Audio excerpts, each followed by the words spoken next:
Good morning, everyone. Welcome to the First Unitarian Congregation of Ottawa. My name is Lisa, and I'm delighted to be your worship associate on this warm Sunday morning. Today, we welcome Reverend Anne Orfald, who will be reflecting on the song Spirit of Life, its centrality to UU worship, and how singing inspires us and connects us as a community.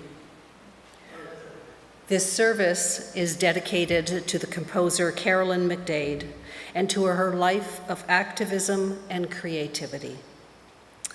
A more fulsome introduction of Anne will take place a little later in the service. Wherever you are taking part in this worship celebration, whether it's from your home or right here in Worship Hall, or wherever you may log on, you are welcome here. We acknowledge that our FirstU campus is located on traditional, unsurrendered, and unceded Algonquin and Anishinaabe territory, and that the work of reconciliation is a responsibility of our congregation and of all Canadians. Our goal is to educate ourselves and to all those who have a willingness to understand, to be of service to those at risk, and to advocate for justice. Do take care and take advantage of online opportunities at FirstU to stay in touch during this protracted pandemic. If you are new to FirstU and you would like to learn more about us, please contact us through our email, welcome@firstunitarianottawa.ca. And if you're right here in Worship Hall with us this morning and you would like more information about FirstU, it is available at the welcome table at the back of the pews, and Carol is there to greet you today. And now here's Guy from our board with announcements for today. Guy?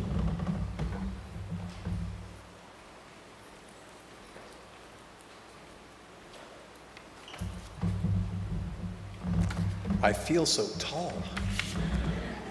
Good news, there are no board announcements today. So we've shortened that by a whole minute and a half. You are invited to join us for coffee hour in Fellowship Hall, right through those doors there, immediately after the service. And for those who are watching from home, an informal online fellowship hour will begin at noon. And you can find the Zoom link on our website or in the EUU. Normally, this would be the time for Environmental Action Group announcements, but that is suspended for the summer, so look for them in the fall. But we do encourage you to sign up to receive the EUU, our weekly email newsletter, and to check our Facebook, our Instagram pages, and our website for notices and updates. Our calendar continues to be as full as ever, although as global health challenges continue, some of our activities are still online. Whatever your heritage, whatever your faith, whomever you love, and however you identify, today you are part of our spiritual community. You are welcome.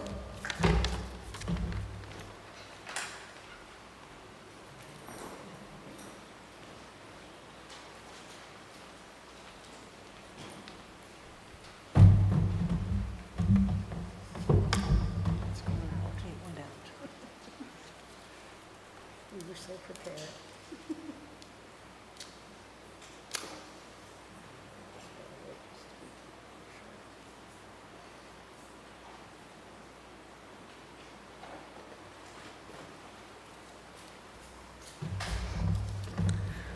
Our opening words are from Carolyn McDade. We are here not as separate beings, but by way of all that has gone before. We were born of stars. Within us are wind and tide and geese in formation. We awaken to our ancients, our inseparable bonds with the sacred earth. Our chalice is lit. And now, as the choir comes up, we're going to be singing the song, Come Sing a Song With Me. So please stand as you are willing and able. And we'll be singing the first 3 verses of this song. And you can find this in the gray hymnal, hymn number 346.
I was expecting a few young ones,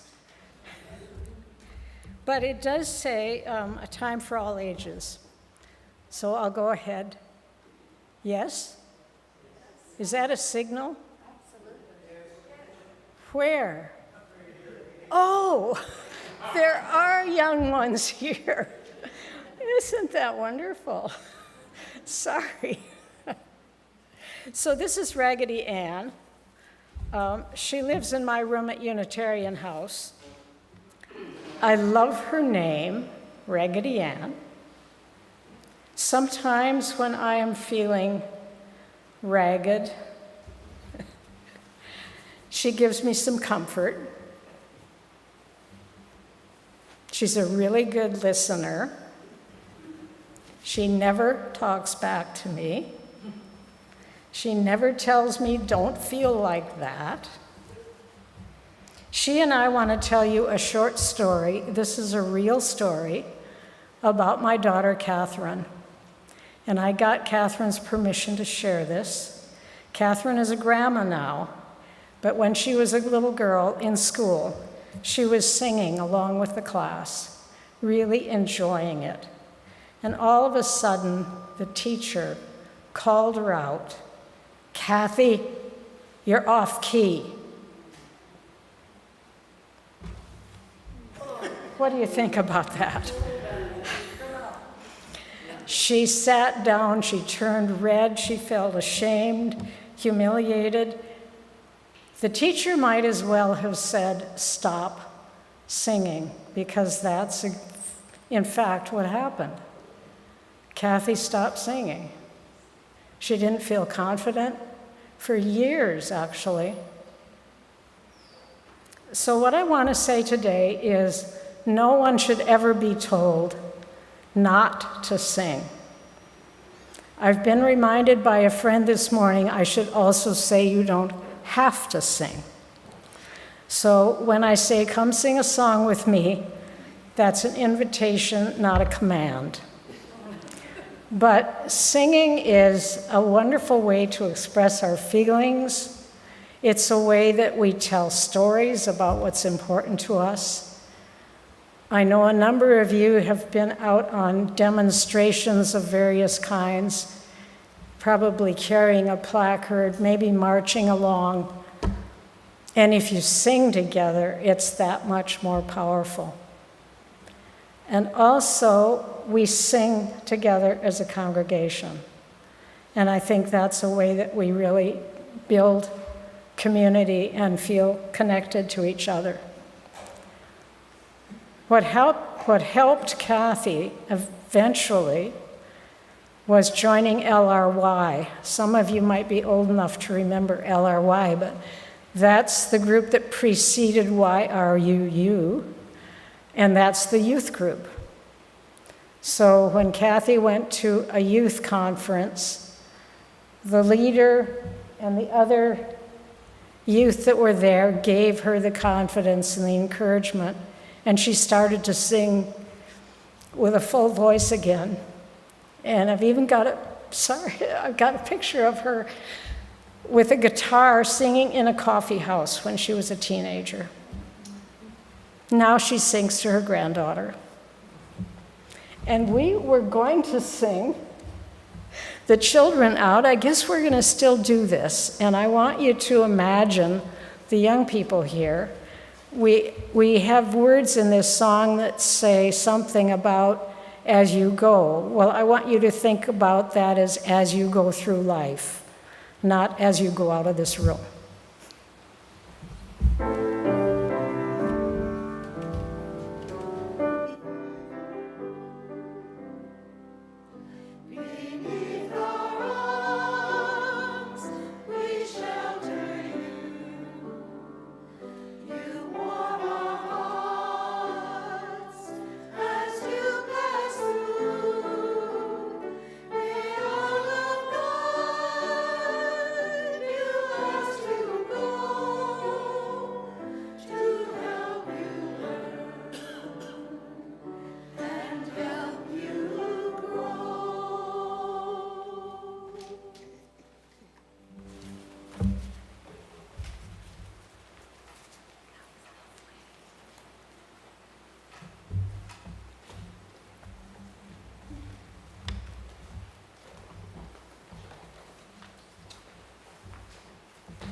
So much fun to sing in the summer choir.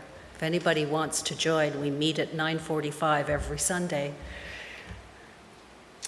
So each week we pause in our time together in recognition of the joy and the sorrows in our lives and across the globe. We honor our celebrations and challenges by placing a stone in a bowl of water. As the ripples extended outwards, we can imagine them continuing out beyond this small bowl, out and past our pews, out into the larger community for all. We have one stone today, and that's for Elizabeth as she transitions into her new space.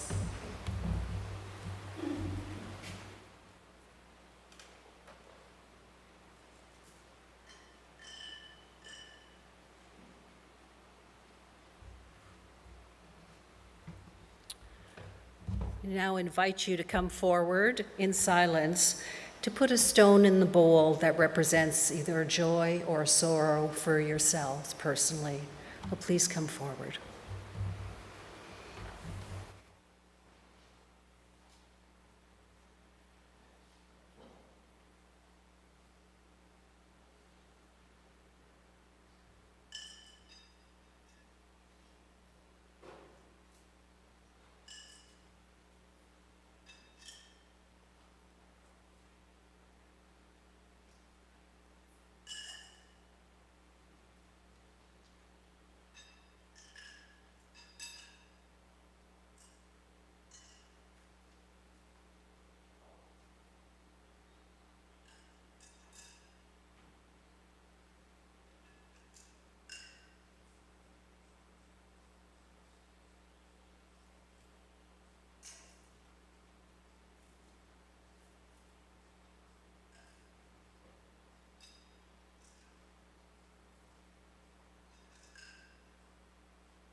There's a caring card at the back of the hall for Elizabeth, which we encourage you to sign. Even if you don't know her, this is a way for us to extend our care to her.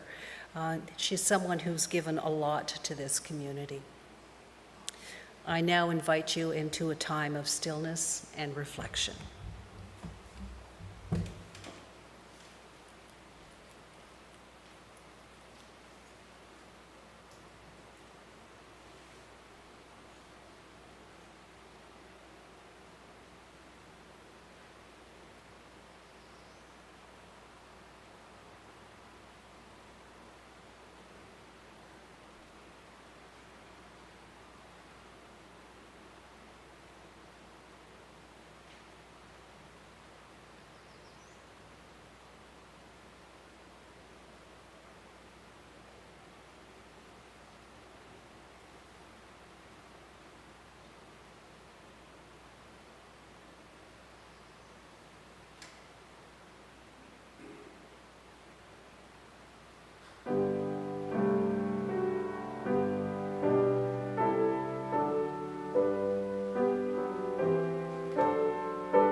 I'd like to take this opportunity first to thank Reverend Anne for being willing to do this service today, and also to tell you a little bit about her. Anne is a resident of Unitarian House since 2020, and she is Minister Emeriti of Unitarian Fellowship of Peterborough and a member of the Chalice Choir here at FirstU. Anne was born and raised in Minneapolis, is lifelong UU. She immigrated to Canada with her family in 1972 and is a dual citizen of the United States and Canada. She is the mother of 3, grandmother of 6, great-grandmother of 7. Anne loves to sing, read, share stories, and help out in the meditation garden. Anne, we welcome you this morning.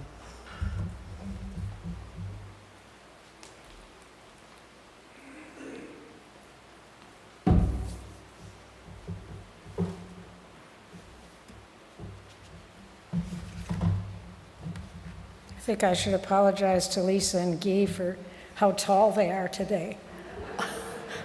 Because when I first stood in the pulpit, I was like this. I thought, I need a platform.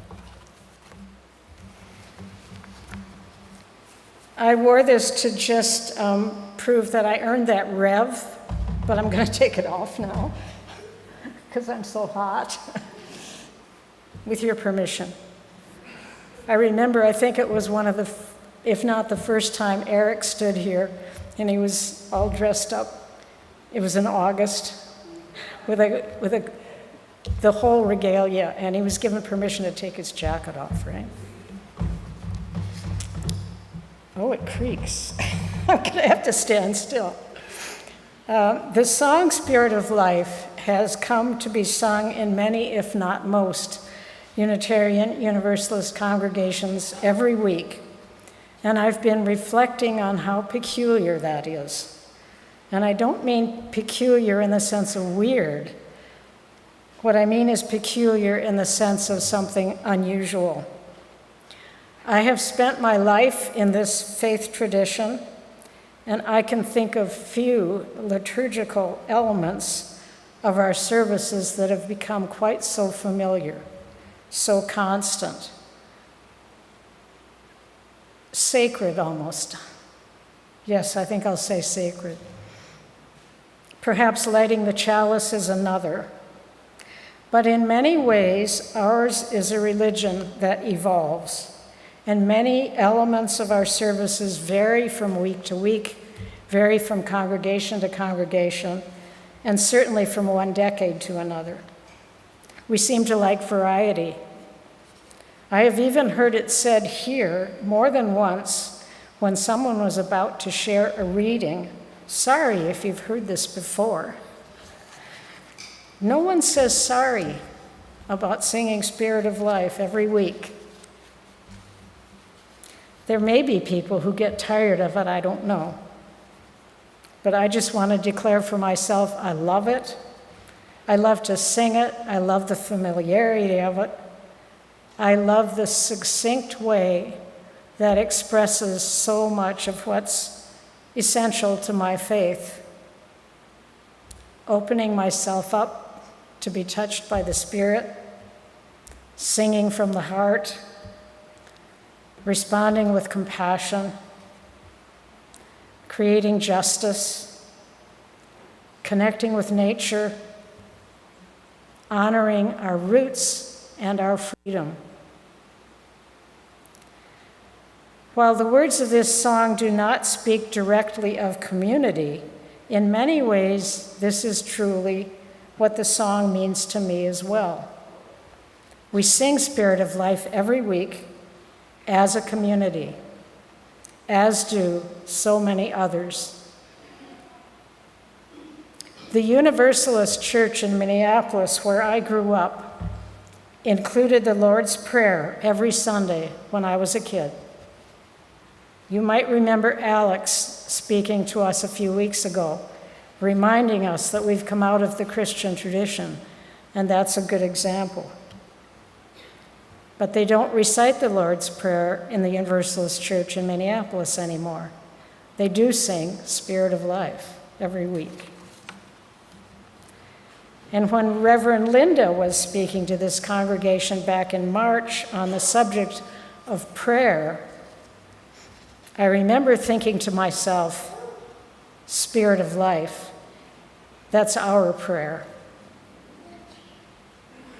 It has organically become nearly as central to our gatherings as the Lord's Prayer is in Christian worship.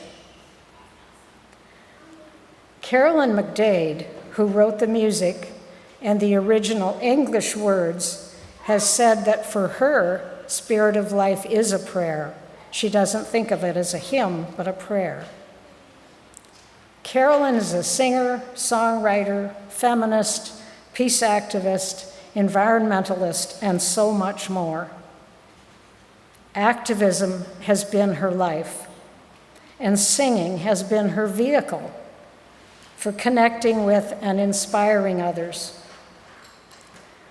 Spirit of Life was written in 1981. She and a close friend were returning from a meeting with other activists, and they were discouraged.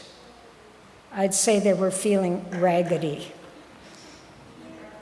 In her words, when I got to my friend's house, I told her, I feel like a piece of dried cardboard that has lain in the attic for years.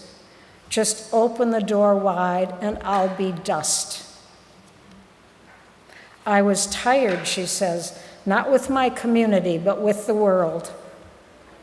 My friend just sat with me, and I loved her for sitting with me.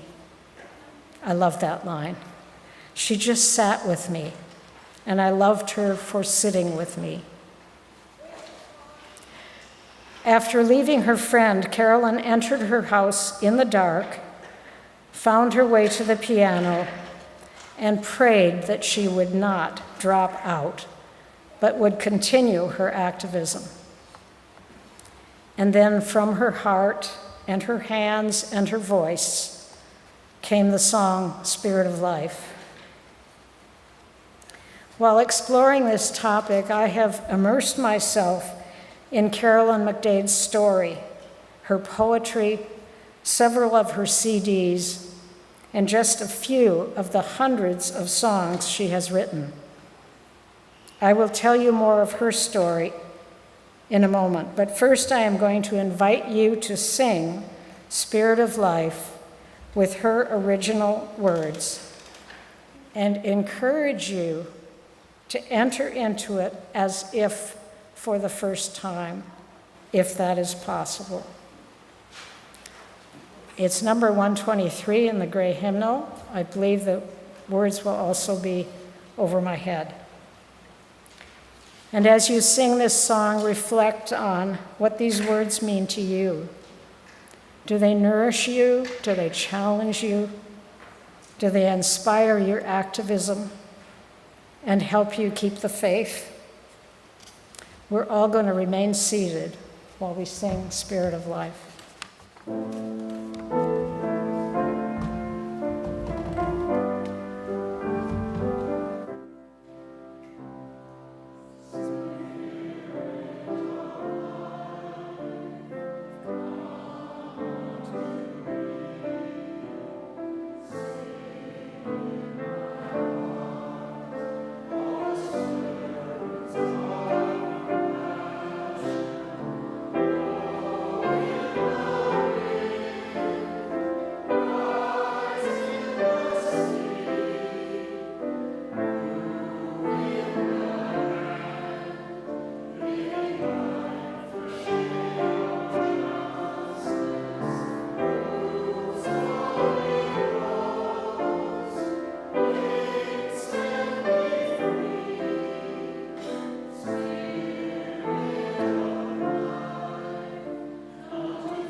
Thank you. So, Spirit of Life was created as a prayer by a woman trying to hold on to her faith in social justice movements. And then she introduced it to women at singing retreats, and it took on a life of its own. It made its way into the new Unitarian Universalist hymnal, that gray one you were just holding. It's not quite so new anymore. It touched the hearts and minds and spirits of so many that it is now sung in congregations all across the continent. Sometimes it's sung as an opening prayer, sometimes as here, a blessing at the end of the service. On a personal note, if my memory is accurate, I was first introduced to this song in the 80s at a women's singing retreat led by Carolyn McDade. It was somewhere around Kingston, or it might have been Unirondack. I was at that time a member of a little lay-led fellowship in Belleville.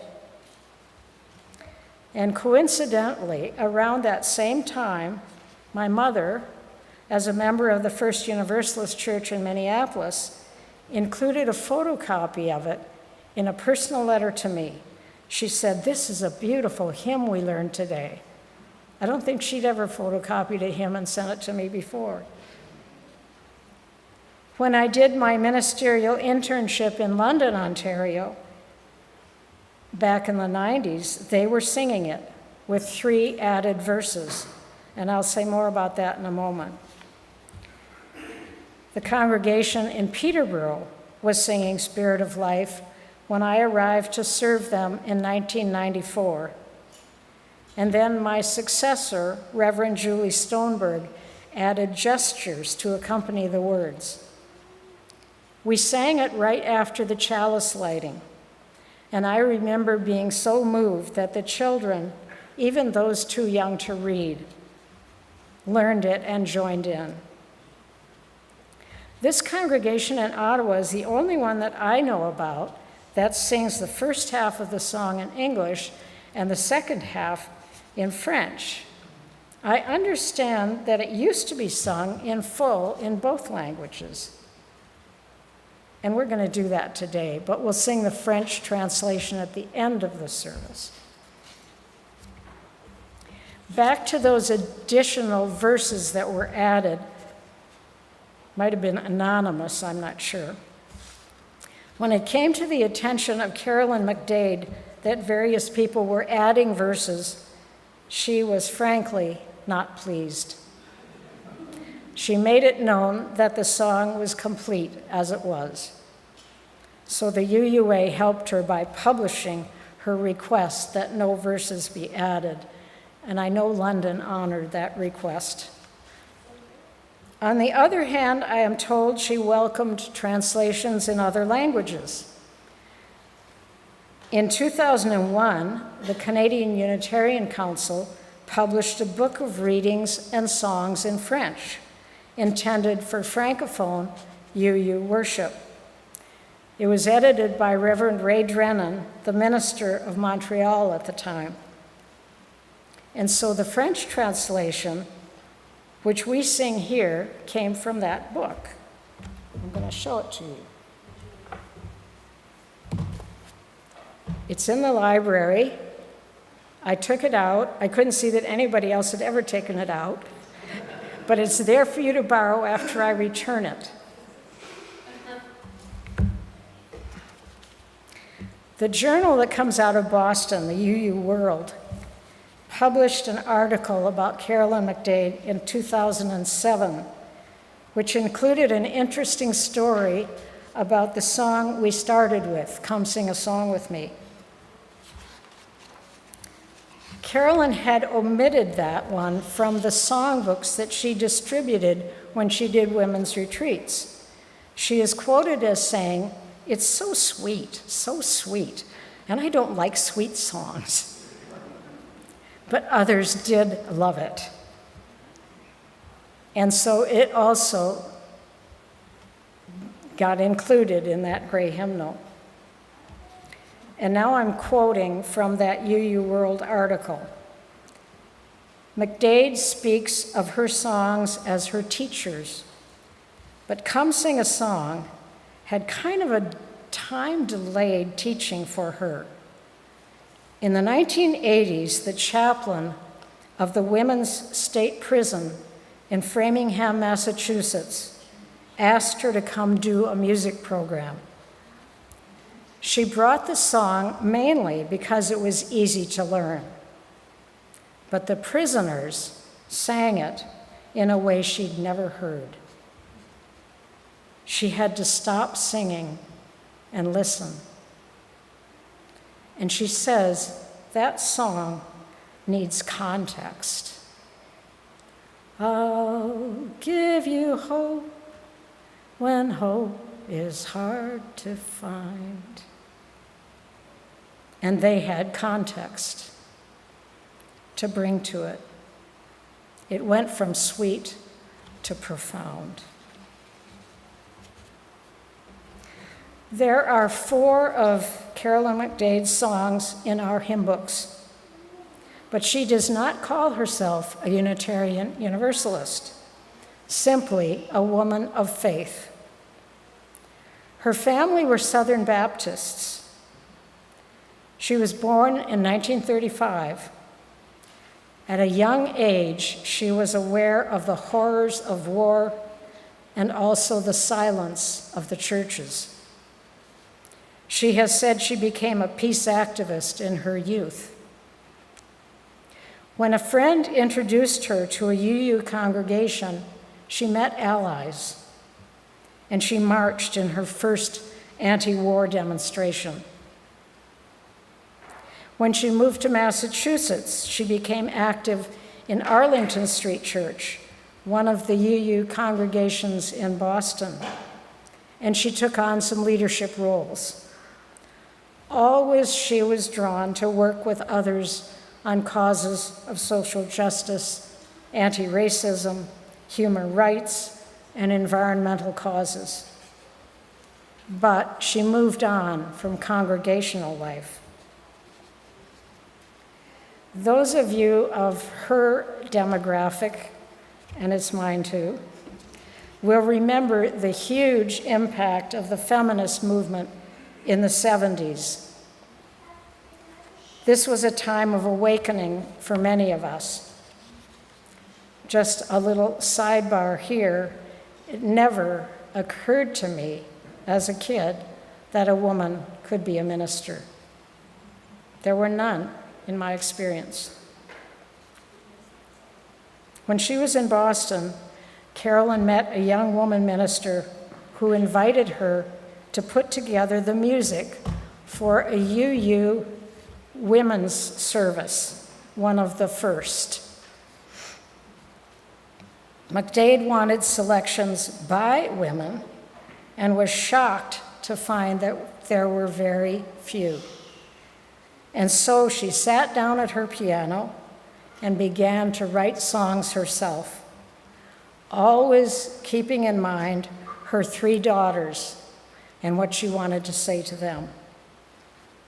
This is another quote from McDade. Writing my own song really was the beginning of finding my own way. I was a young woman activist, my children were young, and I had totally lost myself. I wouldn't have known what to call it. Social movement was my healing, seeing my life as part of other lives, end quote. So in those years, she became involved in the women's movement, both inside UU circles and beyond.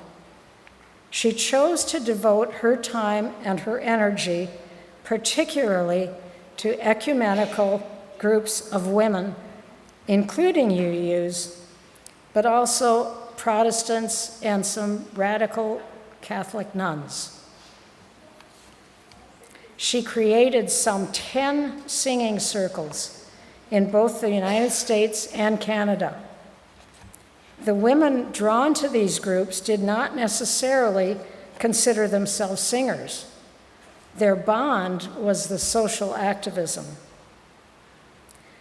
I was delighted to learn that a new friend who just moved into Unitarian House joined one of those singing groups over a span of a decade. And I'm hoping I might hear from some others here that you've sung with Carolyn McDade as well. Although she is no longer able to lead the singing, many of those women continue to connect with her in person, on Facebook, on Zoom. Her life of activism and her leadership in the women's movement continues to inspire many. I have been delighted to rediscover her as I have delved into the ongoing history of her music. In closing, I'm going to invite you to join the choir in singing another of McDade's songs with the support of, I promised myself I wasn't going to do that. I just did it. As usual, you are invited to stand as willing and able, or if you prefer and feel more comfortable, to remain seated. Rising Green is found in the Teal Songbook, number 1068. The words will also be on the screen. This one seems to me to be a hymn to the universe, to the interdependence of life, to our deep connection to the earth, all themes of our faith tradition.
I invite the greeters to come forward with the collection baskets, please. This congregation has a long history of care, vitality, and bringing people together to move the arc of justice forward. We have been able to live into our hopes and dreams because of the generosity of those within and beyond this community. Whether you are here in Worship Hall or anywhere else, you are part of this community. To make a gift in support of the work of this congregation, you don't need to use the baskets that are now beginning to make their way among us. Wherever you are invited to go to our website or contact our finance manager to find out how to make a donation or to keep up with your pledge.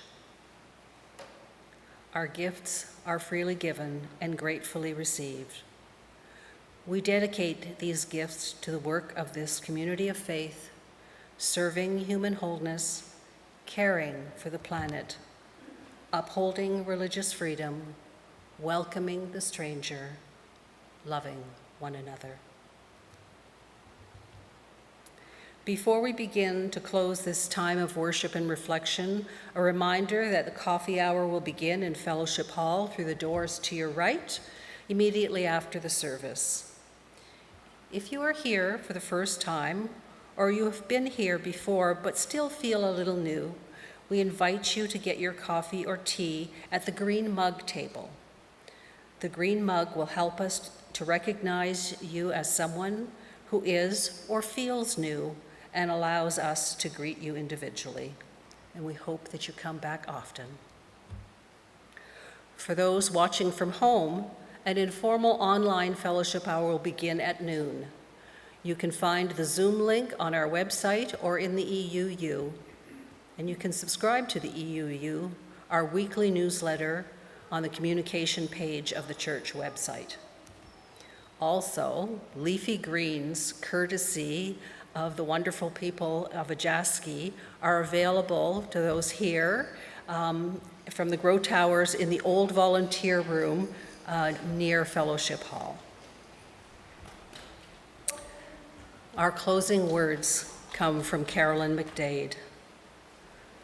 I come to you, my friend. I come and I sing. For singing is a way of weeping in the soul like the rain. Like the rain, it waters every root of hope I've ever known, so I can touch my world with love once again. And now, please rise as you are able and willing to sing the French version of Spirit of Life, Source de Vie. The words will be on the screen behind you.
Go in peace. Go with a song in your heart. Go in love.